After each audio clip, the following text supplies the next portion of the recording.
This is a tutorial for the grown-ups of our kindergarten students for how to access our shared Google Docs page.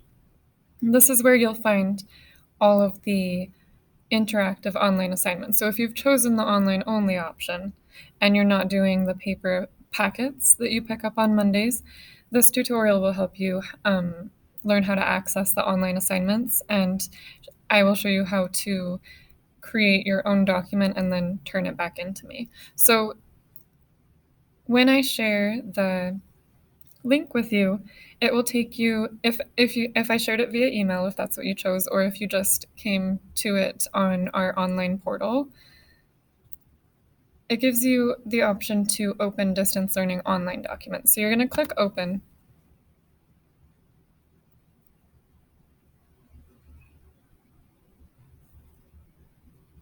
And it will take you to our shared drive.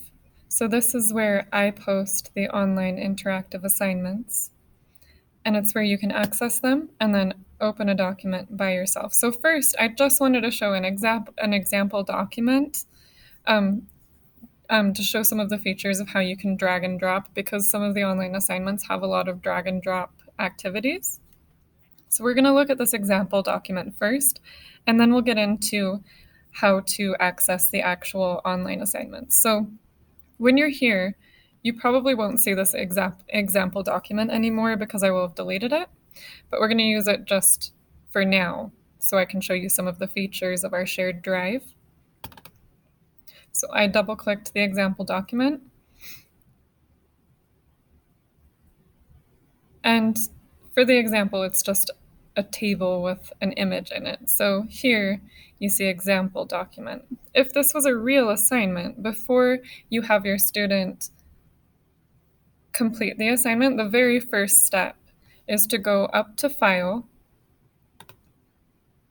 down to Make a Copy. So this is the very most important instruction to make sure that the online assignments are submitted correctly.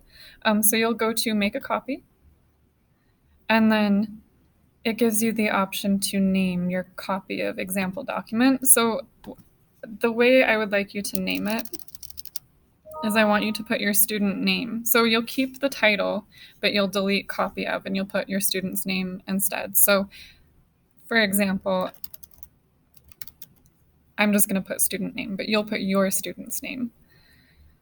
And then you're going to select share it with the same people so that I can see it. And then you're going to click OK. It will create a new document that has the exact same activity as before. And I want you to go back to the original and just click the X. We don't want anyone using the original document. We want everyone to make a copy so that you can submit it under your student's name and I can grade it.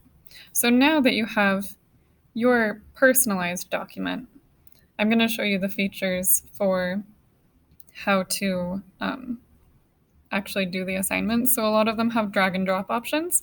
So we're just going to drag and drop the smiley face from one side of the table to the other. So you would just click on the smiley face and pull him over here.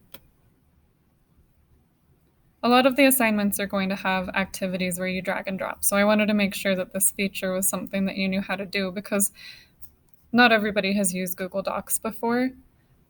I wanted to make sure that you had some background knowledge in it before you got started with your students' assignments. And as always, please email me or please contact me on ClassDojo if you have any questions.